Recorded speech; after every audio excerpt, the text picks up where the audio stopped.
Elizabeth Bennet, uma das mentes mais afiadas da literatura, sem dúvida. Mas como é que uma personagem tão, mas tão inteligente pode se enganar de um jeito tão espetacular? É isso que a gente vai investigar hoje.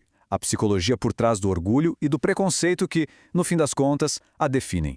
E aqui está o ponto central, a grande contradição da jornada dela. Ela tem um orgulho imenso de como julga as pessoas, de ser certeira, só que, na verdade, é ela quem está mais cega na história toda.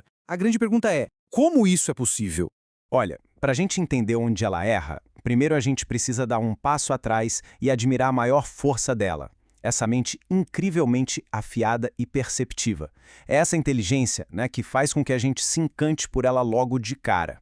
É exatamente assim que ela se enxerga. Ela se define como uma criatura racional. E ela usa isso como um escudo, sabe? É com essa força que ela rejeita, por exemplo, um casamento que é pura conveniência, como aquele com o Mr. Collins. Para ela, a lógica e a razão vêm acima de tudo.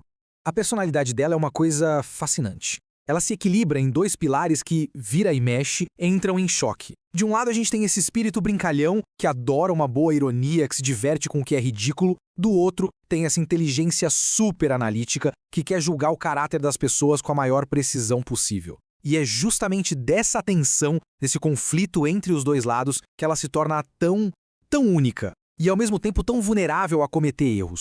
Só que essa mente brilhante tem uma falha. Uma vulnerabilidade crítica, sabe? Um verdadeiro ponto cego que acaba distorcendo completamente a percepção dela. Então fica a pergunta, como que aquela criatura racional que a gente acabou de ver se deixa levar, se torna tão cega pelo preconceito? A resposta, e isso é o mais interessante, não está na falta de inteligência, de jeito nenhum. Está no jeito como ela usa essa inteligência. Para a gente entender bem essa falha, vamos pensar numa metáfora que é perfeita para isso. Imagina que a mente dela é tipo uma lente de câmera, sabe? Uma daquelas de altíssima precisão, super potente, capaz de pegar todos os detalhes, as nuances que a maioria das pessoas nem enxerga. Só que tem um problema. Desde o começo, essa lente incrível tem um filtro colorido na frente. E aí não adianta, né? Por mais precisa que a lente seja, com esse filtro na frente, a imagem final, a imagem vai sair sempre distorcida. Então, o ponto crucial aqui é o seguinte, o preconceito dela não surge do nada, não é aleatório. Ele é, na verdade, uma reação direta, quase um mecanismo de defesa, que dispara quando o orgulho dela é ferido lá no primeiro encontro com o Darcy. Naquele exato momento, pá, o filtro é ativado. E esse filtro, esse preconceito, ele é alimentado por coisas mais profundas. Para entender de onde vem essa força toda, a gente precisa dar uma olhada no que move Elizabeth. Quais são as motivações dela e, claro, quais são os seus medos mais secretos.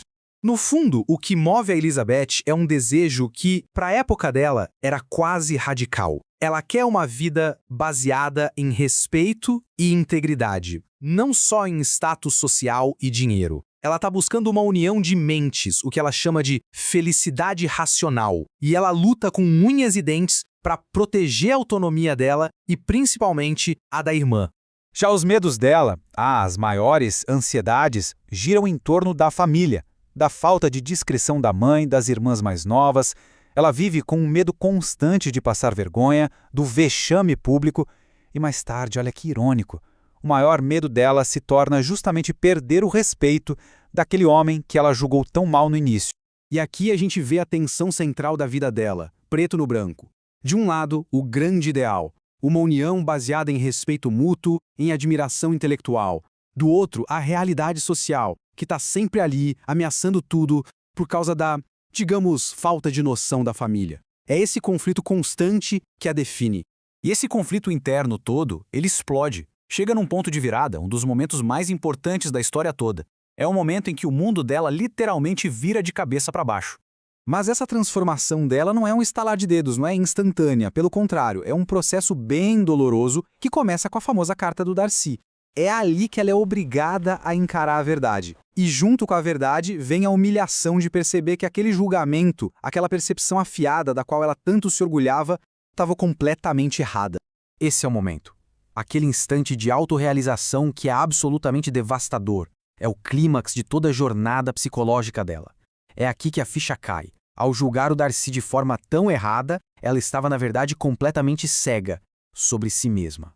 Tá, e depois disso, Como fica essa nova Elizabeth, essa Elizabeth transformada? O que muda depois dessa revelação tão forte? O amadurecimento dela se completa no momento em que ela consegue finalmente tirar aquele filtro colorido da frente da lente. A inteligência dela, a lente de alta precisão, continua lá, afiadíssima. Mas agora, livre da distorção, ela consegue ver o mundo e as pessoas como realmente são, em suas cores verdadeiras. No final das contas, ela se torna uma navegadora. Só que ela não é guiada pela pressão da sociedade ou pelo que os outros esperam dela. Não mais. Ela é guiada pela própria bússola interna, a bússola da integridade, dos seus valores morais. Ela se torna, de fato, a capitã do seu próprio destino, escolhendo o caminho com base num julgamento, agora sim, claro e consciente de si mesma. Isso tudo deixa a gente com uma reflexão, né? A jornada da Elizabeth, do orgulho cego até a autoconsciência, é uma jornada universal. A história dela é um lembrete muito poderoso de como as nossas primeiras impressões podem, sim, nos enganar, podem criar filtros que distorcem a realidade. E talvez a maior lição seja essa: o verdadeiro crescimento, muitas vezes, vem daquela coragem que não é fácil de ter, de admitir, puxa, eu estava errado.